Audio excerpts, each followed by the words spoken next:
أعوذ بالله من الشيطان اللعين الرجيم بسم الله الرحمن الرحيم اللهم صل على محمد وآل محمد وعجل فرجهم وما أرسلنا من قبلك إلا رجالا نوحي إليهم من أهل القرى أفلم يسيروا في الأرض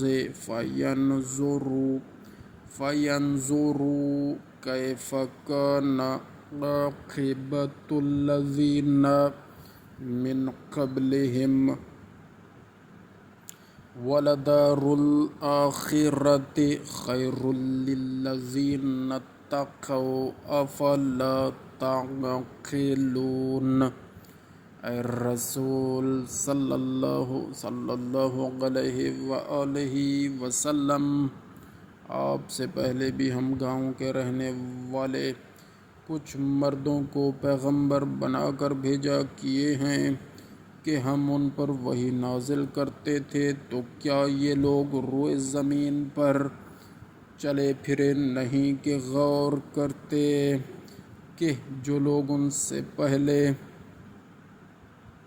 ہو گزرے ہیں ان کا انجام کیا ہوا، اور جن لوگوں نے پرہیزگاری اختیار کی ان کے لیے آخرت کا گھر دنیا سے یقیناً بدرجہ بہتر ہے۔ کیا یہ لوگ نہیں سمجھتے؟ حتی اذا استیأس الرسل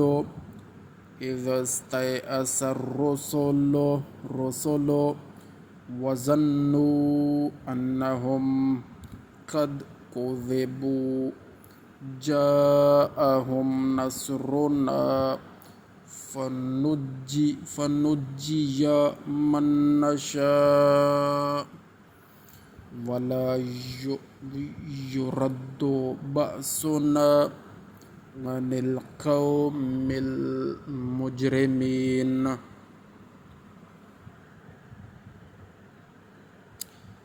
پیغمبران ما سلف نے تبلیغ رسالت یہاں تک کی کہ جب قوم کے ایمان لانے سے پیغمبر مایوس ہو گئے اور ان لوگوں نے سمجھ لیا کہ وہ جھٹلائے گئے، تو ان کے پاس ہماری خاص مدد آ پہنچی، تو جسے ہم نے چاہا نجات دی، اور ہمارا عذاب گناہگاروں کے سر سے ٹالا نہیں جاتا۔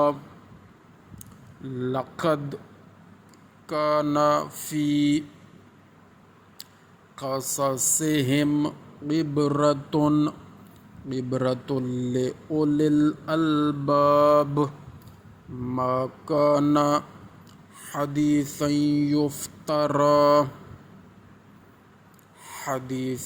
یفترا ولکن تصدیق الذی بین یدیہ وتفصیل کل شیء وہدی ورحمۃ لقوم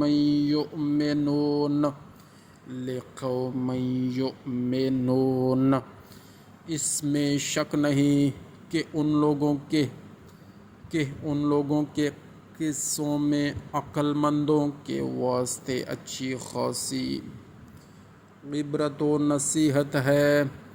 یہ قرآن کوئی ایسی بات نہیں جو خواہ مخواہ گھڑ لی جائے، بلکہ جو آسمانی کتابیں اس کے پہلے سے موجود ہیں ان کی تصدیق ہے، اور ہر چیز کی تفصیل اور ایمانداروں کے واسطے از سر تا پا ہدایت و رحمت ہے۔ صدق اللہ العلی العظیم۔ بے شک یا اللہ کریم قرآن کریم کو پڑھنے اور سمجھنے کی اور اس پر عمل کرنے کی سب مومنین مومنات، سب مسلمین مسلمات کو بشمول ہم سب کے توفیق و ہمت و ہدایت عطا فرما، آمین بجاہ النبی الکریم۔ اللہم صلی علی محمد و آل محمد وعجل فرجہم.